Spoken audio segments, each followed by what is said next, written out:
بسم اللہ الرحمن الرحیم نحمدہ و نصلی علی رسولہ الکریم اما بعد۔ بات کو سمجھیے، ہمارے معاشرے میں بہت سارے مظلوم ایسے ہیں جو اپنا درد کسی کو نہ بتاتے ہوئے اپنی تکلیف کسی کو نہ بتاتے ہوئے سسک کے تڑپ کے روتے اور اپنا درد صرف اللہ کو بتاتے۔ یہ ہمارے معاشرے کے مظلوم لوگ، یہ ہم کو آواز دیتے لیکن ہم کو سمجھ میں نہیں آتا، ہم کو سنے نہیں آتا۔ میں کس کی بات کر رہی؟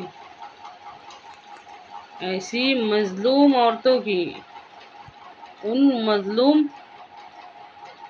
مردوں کی۔ سمجھیے اچھی طرح سے اس بات کو، جو کہ معاشرے کے ظلم کا شکار ہے، لیکن ہم اس بات کو نہیں سمجھتے۔ وہ کس سے کہیں گے، وہ کس کو بتائیں گے؟ اچھی طرح سے سمجھیے اس بات کو۔ ایسی 40 سال سے زیادہ عمر کی عورتیں، جس کی اس وجہ سے شادی نہیں ہوئی تھی کہ ان کا رنگ کالا تھا یا پھر باپ کے پاس دینے کو دہیج میں کچھ بھی نہیں تھا۔ ایسے بے سہارا یتیم بچے، بیوہ عورتیں، طلاق شدہ عورتیں، اسی طرح وہ باپ جو اپنی پوری کمائی سود میں لگاتے ہیں، جو جتنا بھی کماتے ہیں وہ صرف بیاج میں دیتے ہیں۔ اور پیسہ کیوں لیے تھے؟ بیٹی کی شادی کے واسطے۔ غور کیجیے اس بات میں، اچھی طرح سے سمجھیے اس بات کو کہ آج رمضان کے مہینے میں یہ بات ہم اچھی طرح سے سمجھ گئے کہ ہمارے اللہ کا حکم ہے کہ صبح صادق سے لے کے مغرب کی اذان تک ایک قطرہ بھی ہمارے حلق سے نیچے نہیں جائے گا پانی کا، کھانے کا۔ یہ حکم کو پورا کرنے میں ہم لاکھوں سے زیادہ مسلمان لگے ہوئے۔ اچھی طرح سے سمجھیے اس بات کو۔ اسی طرح باوجود مال محبوب رکھنے کے لاکھوں سے زیادہ، کروڑوں سے زیادہ مسلمان زکوٰۃ نکالیں گے ہی، کیونکہ وہ اچھی طرح سے سمجھ گئے ہیں کہ یہ ہمارے اللہ کا حکم ہے۔ لیکن ہمارے معاشرے کے ان مظلوم لوگوں کا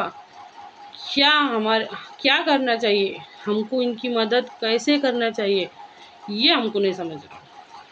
اچھی طرح سے سمجھیے اس بات کو۔ وہ روتے، وہ سسکتے، وہ تڑپتے، لیکن وہ اپنا درد کسی کو کہہ نہیں سکتے۔ ان کا قصوروار کون ہے؟ سوچ کے دیکھیے اچھی طرح سے کہ ان کا قصوروار کون ہے۔ ان کے قصوروار ہم ہیں جنہوں نے ایسی معاشرت تیار کی ہے۔ دیکھو، سماج بنتا ہمارے تمہارے جیسے لوگوں سے، ہمارے تمہارے جیسے مل کر ہی سماج بنتا ہے۔ تو ہم نے ایک ایسا ظالم معاشرہ، ایسا غلط سسٹم تیار کیا ہے کہ کالے گورے میں بہت زیادہ بھید بھاؤ ہے۔ اگر اللہ معاف کرے کسی کا دل دکھتا ہے، اگر کسی کی ماں کے 5 بیٹے اور تو 5 کے واسطے وہ ایسی بہلانے کی کوشش کر رہی جو بہت زیادہ خوبصورت ہو، لوگ دیکھ کے کہے کہ واہ واہ، کیا بہلا ہے تم نے،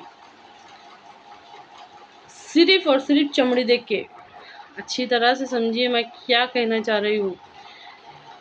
بھلے سے اپنے بچوں کی صورت چاہے کیسی بھی رہو، لیکن وہ بہو ایسی لانے کی، اس کی وجہ سے کیا ہو رہا کہ ہمارے معاشرے کے وہ جو دوسرے بچیاں ہیں وہ ابھی تک کنواری بیٹھی۔ اچھی طرح سے سمجھیے اس بات کو، کالے گورے میں فرق۔ اور یہ دہیج کا جو سسٹم ہے، یہ ہندوانہ رسم ہے، اس کا ہمارے اسلام سے کوئی تعلق نہیں ہے۔ اچھی طرح سے سمجھیے اس بات کو۔ یہ ظلم ہو رہا ہے، رات کی تاریکی میں اندھیر کوٹڑی میں ایسے کئی لڑکے ہیں ایسے کئی مرد ہیں جو بے قصور سزا بھگت رہے اور وہ ہم سے فریاد کرتے، لیکن ہم نہیں سمجھتے کہ کوئی تو وہ اصل اسلام کو سامنے لاؤ، دین محمدی کو، ہمارے نبی صلی اللہ علیہ وسلم کے سچے اسلام کو سامنے لے کے آؤ کہ انصاف کا تقاضا پورا ہوگا اور ایسے بے قصور لوگوں کو، ایسے مظلوم لوگوں کی مدد ہو جائے۔ اے اللہ سب کو سمجھنے کی توفیق عطا فرما، آمین۔